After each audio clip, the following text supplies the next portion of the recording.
Hello दोस्तों, welcome to ISPCS home. आज जो ये लेक्चर मैं लेकर आया हूँ वो दृष्टि के अभ्यास से प्रश्न से। इसमें जो है से बिहार के आर्ट एंड कल्चर में जो भी क्वेश्चन पूछे जाते आ रहे हैं और जो भी पूछे जाने की संभावना है वो इसमें शामिल है। इससे पहले जो है से अभ्यास प्रश्न में जो है से ज्योग्राफी का जो है से आप देखेंगे वो अभ्यास प्रश्न भी करा दिया गया है। तो अभी आज प्रश्न के सीरीज में दृष्टि का ही और दृष्टि का जो है टेस्ट सीरीज भी स्टार्ट है, तो वो भी आप देख सकते हैं जाकर। दृष्टि का टेस्ट सीरीज मैंने करवा दिया है। मॉडल टेस्ट पेपर भी करवा रहा हूँ और टेस्ट सीरीज भी करवाया है। उसमें पॉलिटी, हिस्ट्री, ज्योग्राफी और आपको साइंस का जो है टेस्ट सीरीज स्टार्टेड करा दिया गया है। इसी तरह से दोस्तों ये जो है से अभी आपको जो मैं टेस्ट सीरीज लेकर आया हूँ वो है आपको इसका से दृष्टि का ही अभ्यास प्रश्न है। इसमें 50 क्वेश्चन शामिल है और जो जिन्होंने नहीं देखा है वो जाकर देख सकते हैं कि मैंने लूसेंट का जो है से ऑब्जेक्टिव प्लस जो है सब्जेक्टिव दोनों फॉर्मेट में, मतलब ऑब्जेक्टिव क्वेश्चन देकर जो सारे उससे जो भी क्वेश्चन बनते हैं वो सारे एक्सप्लेन कर दिए हैं मैंने। और वो आप देख सकते हैं 4 घंटा का उसमें सारे सब्जेक्ट को शामिल किया गया है, लगभग 450 क्वेश्चन के करीब है जो पहला सीरीज है इसका। तो वो आप जाके देख सकते हैं, 450 क्वेश्चन का सीरीज है। तो 4 घंटा के करीब का वो लेक्चर है टोटल। तो दोस्तों आइए शुरू करते हैं। पहला क्वेश्चन क्या हम लोग देखेंगे। तो पहला क्वेश्चन है कि चंद्रगुप्त मौर्य के महल का पुरातात्विक अवशेष किस जगह से प्राप्त हुआ है। तो चंद्रगुप्त मौर्य के महल का पुरातात्विक अवशेष जो है वो कहाँ से प्राप्त हुआ है, तो वो हुआ है पटना से। ऑप्शन ए जो है इसका आंसर है, पटना से जो है कुम्हरार से जो है प्राप्त हुआ है।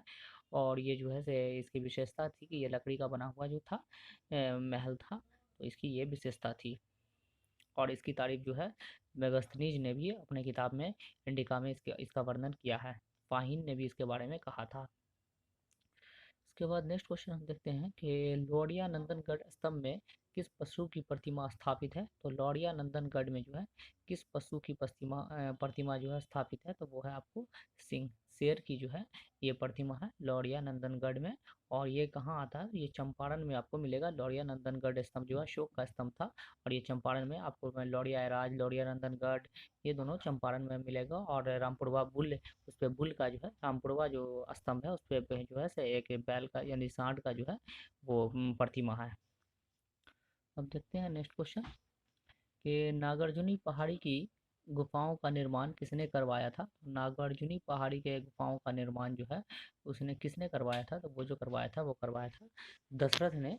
नागार्जुनी पहाड़ी के गुफाओं का निर्माण करवाया था। और ये जो है से गुफाएं जो है वो आजीविका संपद जो थे सेक्ट जो थे वो अपने लिए इस्तेमाल इसको करते थे। और वहाँ जो है ये लोग रहते थे और रेस्ट करते थे। आजीविका संप्रदाय के जो लोग हैं, सेक्ट के जो लोग थे वो इसमें रहते थे। और आजीविक जो सेक्ट है उसको किसने जो है से उसके संस्थापक कौन थे, तो वो थे आपको मखली गोसाल।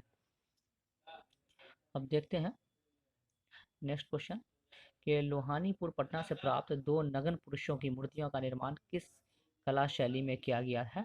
तो लोहानीपुर पटना से जो है दो नंगे पुरुषों की मूर्तियों का निर्माण प्राप्त हुआ है, वो किस कला शैली में जो है इसका निर्माण किया गया, तो वो आपको किया गया है जैन शैली में। ऑप्शन बी इसका आंसर हो जाएगा, जैन शैली में उसका निर्माण है।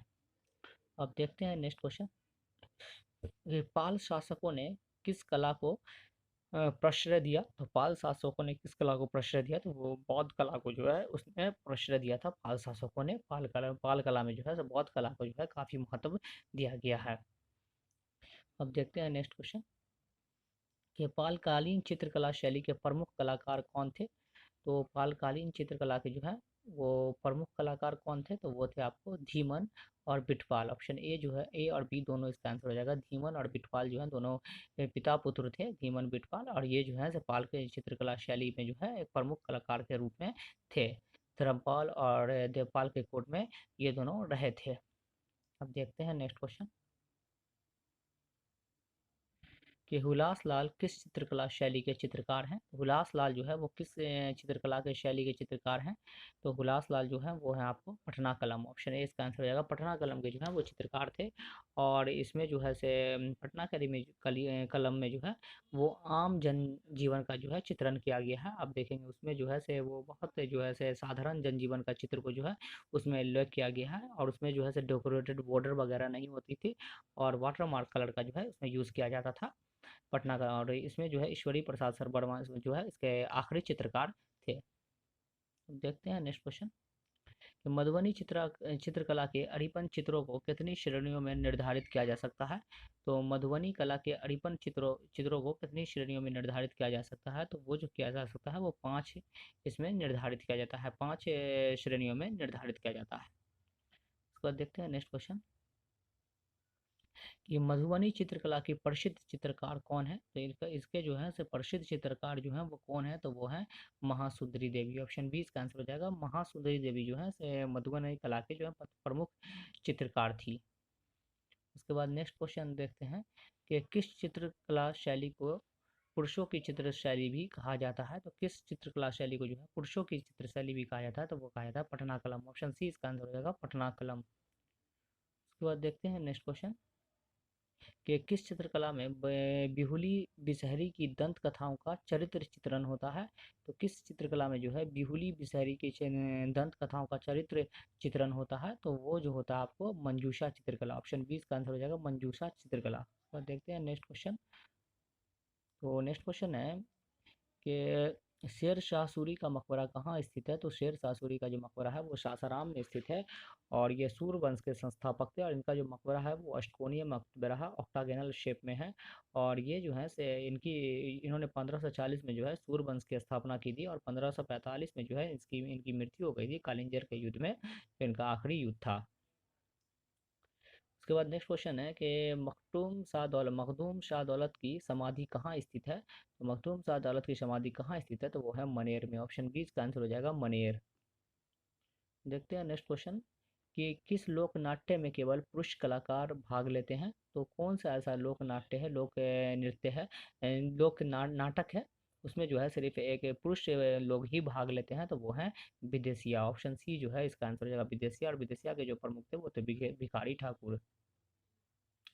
उसका नेक्स्ट क्वेश्चन है अक्षरा आर्ट्स लोक नाट्य संगठन किस जिले में स्थित है।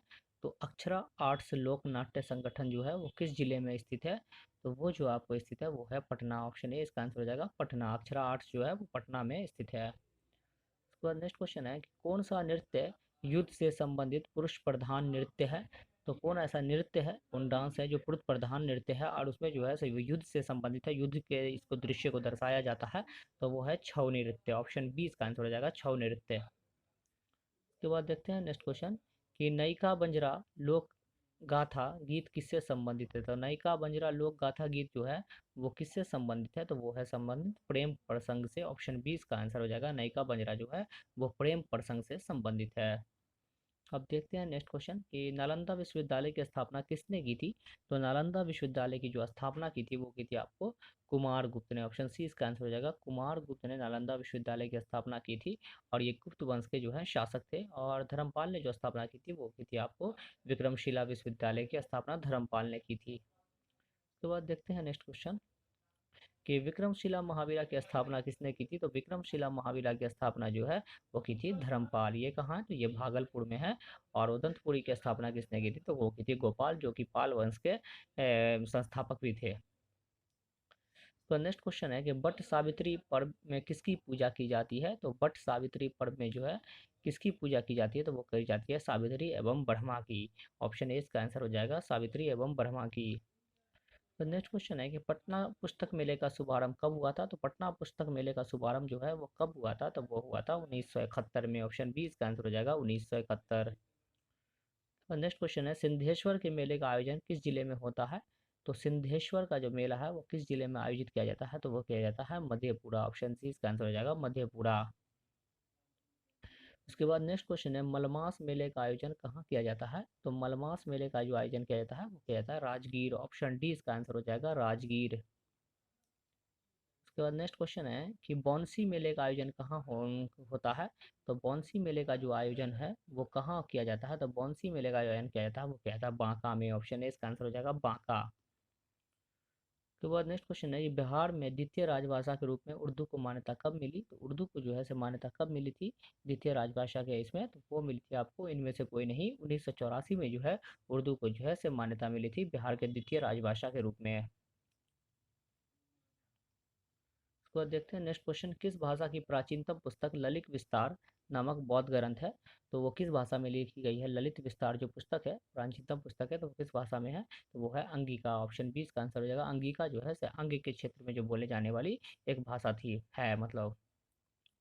उसका नेक्स्ट क्वेश्चन है, मैथिली भाषा के सर्वाधिक लोकप्रिय कवि कौन है? तो मैथिली भाषा के सर्वाधिक लोकप्रिय कवि कौन थे? तो वो थे विद्यापति। ऑप्शन सी इसका आंसर हो जाएगा विद्यापति। इनका जन्म जो है बिस्फी ब्लॉक में मधुबनी जिला में हुआ था। नेक्स्ट क्वेश्चन है, चंपारण में सत्याग्रह नामक किताब किसने लिखी? चंपारण में सत्याग्रह नामक किताब जो लिखी थी वो आपको किसने लिखी? तो वो लिखी डॉक्टर राजेंद्र प्रसाद ने। ऑप्शन सी इसका आंसर हो जाएगा, डॉक्टर राजेंद्र प्रसाद ने लिखा था ये किताब चंपारण में सत्याग्रह। नेक्स्ट क्वेश्चन है कि पटना कॉलेज की स्थापना कब हुई थी? तो पटना कॉलेज की स्थापना कब हुई थी? तो वो हुई थी आपको 1863। ऑप्शन सी इसका आंसर हो जाएगा। 1863 में जो है पटना कॉलेज की स्थापना हुई थी। और पटना यूनिवर्सिटी पूछा जाए तो उसकी स्थापना 1917 में हुई थी। और पटना हाईकोर्ट की स्थापना जो है 3 फरवरी 1916 में हुई थी। और पटना मेडिकल कॉलेज की स्थापना 1925 में हुई थी। उसका नेक्स्ट क्वेश्चन है, पटना में मोहम्मदन एंग्लो अरेबिक स्कूल की स्थापना कब हुई थी? तो पटना में मोहम्मदन एंग्लो अरेबिक स्कूल की स्थापना कब हुई थी? तो वो हुई थी 1886 में। ऑप्शन बी इसका आंसर हो जाएगा। 1886 में जो है पटना में मोहम्मदन एंग्लो अरेबिक स्कूल की स्थापना हुई थी। तो नेक्स्ट क्वेश्चन है, पटना विश्वविद्यालय की स्थापना कब की गई थी? तो पटना विश्वविद्यालय की स्थापना मैंने बताया कि 1917 में की गई थी पटना विश्वविद्यालय की स्थापना। उसके बाद नेक्स्ट क्वेश्चन है, संथाल जनजाति का संबंध किस समुदाय से है? तो संथाल जनजाति का संबंध जो है वो किस समुदाय से है? तो वो है प्रोटो ऑस्ट्रेलॉइड। ऑप्शन ए इसका आंसर हो जाएगा। प्रोटो ऑस्ट्रेलॉइड से संबंध है संथाल जनजाति का। और संथाल जो है विद्रोह किया था इन्होंने 1855-56 में राजमहल के पहाड़ी के क्षेत्र में। और इसके जो नेता थे वो थे सिद्धू कानू, चांद और भैरव। और इसने जो है मेजर भैरव की जो है उसने युद्ध में मेजर भैरव को हराया था। उसके बाद जो है अंग्रेजों ने इसको दमन कर दिया था, लेकिन उसके बाद संथाल परगना जो है ये बनाया गया था।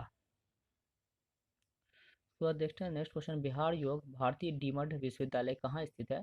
तो बिहार योग भारतीय डीम्ड विश्वविद्यालय कहाँ स्थित है? तो वो जो है स्थित है आपको वो है मुंगेर में। ऑप्शन बी इसका आंसर हो जाएगा मुंगेर। बिहार योग भारतीय योग जो है बिहार योग तो वो कहाँ स्थित है? तो वो है मुंगेर में। तो नेक्स्ट क्वेश्चन है कि हरिहर सुब्रमण्यम स्टेडियम कहाँ अवस्थित है? तो हरिहर सुब्रमण्यम स्टेडियम जो है वो कहाँ अवस्थित है? तो वो है गया में। ऑप्शन ए इसका आंसर हो जाएगा गया। हरिहर सुब्रमण्यम स्टेडियम जो है वो गया में अवस्थित है। तो नेक्स्ट क्वेश्चन है कि माता गुजरी मेडिकल कॉलेज कहाँ स्थित है? तो माता गुजरी मेडिकल कॉलेज जो है वो कहाँ स्थित है? तो वो है किशनगंज में। ऑप्शन बी इसका आंसर हो जाएगा किशनगंज। नेक्स्ट क्वेश्चन है कि पटना संग्रहालय की स्थापना कब हुई थी? पटना संग्रहालय की स्थापना बताना है वो कब हुई थी? तो वो हुई थी 1917 में। ऑप्शन सी इसका आंसर हो जाएगा 1917। तो नेक्स्ट क्वेश्चन है कि महाराजा लक्ष्मी सिंह संग्रहालय कहाँ स्थित है? तो महाराजा लक्ष्मी सिंह संग्रहालय जो है वो आपको दरभंगा में स्थित है। ऑप्शन 20 का आंसर हो जाएगा दरभंगा में स्थित है। तो नेक्स्ट क्वेश्चन है कि गोपाल नारायण पुस्तकालय कहाँ अवस्थित है? तो गोपाल नारायण पुस्तकालय कहाँ है अवस्थित है? तो वो है पटना में। ऑप्शन 20 का आंसर हो जाएगा पटना। तो नेक्स्ट क्वेश्चन है कि नेपाल मंदिर कहाँ अवस्थित है? तो नेपाली मंदिर जो है वो कहाँ है? तो नेपाली मंदिर है हाजीपुर में। ऑप्शन ए इसका आंसर हो जाएगा हाजीपुर। तो नेक्स्ट क्वेश्चन है कि सेंट फ्रांसिस असीसी चर्च कहाँ अवस्थित है? तो सेंट फ्रांसिस असीसी चर्च जो है वो कहाँ है? तो वो है आपको मुजफ्फरपुर में। ऑप्शन बी इसका आंसर हो जाएगा मुजफ्फरपुर। तो नेक्स्ट क्वेश्चन है कि कुंडाग्राम जैन स्थल कहाँ स्थित है? तो कुंडाग्राम जैन स्थल जो स्थित है वो स्थित है आपको वैशाली में। कुंडाग्राम में ही महावीर स्वामी का जन्म हुआ था। उसके बाद नेक्स्ट क्वेश्चन है लछुआर जैन तीर्थ स्थल कहाँ अवस्थित है? तो लछुआर जैन तीर्थ स्थल जो अवस्थित है वो है जमुई में। ऑप्शन डी जो है जमुई में अवस्थित है। और जमुई में जो है भारत का सबसे ज़्यादा सोना पाए जाने का अनुमान लगाया गया है। और जमुई में जो है नागी नकटी पक्षी अभ्यारण्य है जिसमें जो है करलब पक्षी महोत्सव मनाया गया था 2021 का। तो नेक्स्ट क्वेश्चन है कि मलिक इब्राहिम बयां की मज़ार कहाँ स्थित है? तो मलिक इब्राहिम बयां की मज़ार जो है वो कहाँ स्थित है? तो वो है नालंदा। ऑप्शन ए इसका आंसर हो जाएगा नालंदा। तो नेक्स्ट क्वेश्चन है कि पतालपुरी गुफा कहाँ अवस्थित है? तो पतालपुरी गुफा जो है वो कहाँ अवस्थित है? तो वो है भागलपुर। ऑप्शन सी इसका आंसर हो जाएगा भागलपुर। भागलपुर को सिल्क सिटी भी कहा जाता है। तो नेक्स्ट क्वेश्चन है कि नालंदा मुक्त विश्वविद्यालय की स्थापना कब हुई थी? तो नालंदा ओपन यूनिवर्सिटी की जो है स्थापना कब हुई थी? तो वो हुई थी आपको 1987 में। ऑप्शन सी इसका आंसर हो जाएगा 1987। नेक्स्ट क्वेश्चन है कि प्रथम उर्दू साप्ताहिक अखबार बिहार का प्रकाशन कब हुआ था। तो अखबार बिहार जो उर्दू की जो है साप्ताहिक वीकली न्यूज़पेपर थी, उसका जो है प्रकाशन जो है वो कब हुआ था, तो वो हुआ था 1856 में। ऑप्शन बी इसका आंसर हो जाएगा 1856। तो नेक्स्ट क्वेश्चन है कि हिंदी साप्ताहिक बिहार बंधु किसके प्रयास से प्रकाशित हुई थी। तो बिहार बंधु जो है कि किसके प्रयास से जो है इसे हिंदी वीकली था ये न्यूज़पेपर बिहार बंधु, ये किसके प्रयास से हुआ था, तो वो हुआ था पंडित मदन मोहन भट्ट। ऑप्शन बी इसका आंसर हो जाएगा पंडित मदन मोहन भट्ट के प्रयास से जो है ये प्रकाशित हुई थी। उसके बाद देखते हैं नेक्स्ट क्वेश्चन कि बाबा बरमेश्वर नाथ मेले का आयोजन कहाँ किया जाता है। तो बाबा बरमेश्वर नाथ मेले का जो आयोजन किया जाता है वो किया जाता है बक्सर में। ऑप्शन ई जो है इसका आंसर हो जाएगा बक्सर। तो नेक्स्ट क्वेश्चन है कि मंजूषा चित्रकला में मुख्यतः कितने रंगों का प्रयोग होता है। तो मंजूषा चित्रकला जो है उसमें जो है कि मुख्यतः कितने रंग का जो है प्रयोग करते हैं, तो वो करते हैं 3 रंग का। ऑप्शन बी इसका आंसर हो जाएगा 3। उसके बाद नेक्स्ट क्वेश्चन है जो आखिरी क्वेश्चन है कि मयूर कला केंद्र किस जिले में स्थित है। तो मयूर कला केंद्र जो है वो कहाँ स्थित है, तो वो है छपरा में। ऑप्शन सी इसका आंसर हो जाएगा छपरा। तो दोस्तों ये था टोटल जो है 50 क्वेश्चन। आप बिहार आर्ट एंड कल्चर से रिलेटेड ये क्वेश्चन आप कर लीजिएगा, तो आपका जो है आर्ट एंड कल्चर का जो है लगभग क्वेश्चन जो है आपका यहाँ से कवर हो जाएगा। और जो है से दोस्तों अगर आप लोग का मैं सजेशन मांगना चाह रहा हूँ कि आप चाहते हैं कि मैं जो हूँ से जो स्टेट वाइज ये स्टेट में जो है डिस्ट्रिक्ट वाइज जो है एक करंट अफेयर का कंपाइलेशन लेकर आऊँ, जिसमें डिस्ट्रिक्ट वाइज जो है सारे करंट अफेयर करा दूँ। और कुछ मैं पॉइंट लिख कर हर डिस्ट्रिक्ट का जो डिस्ट्रिक्ट से जितने करंट अफेयर बनते हैं, तो दोस्तों आप लोगों के जब आपका इंतज़ार रहेगा। तो फिलहाल अभी के लिए इतना ही। तो थैंक यू दोस्तों।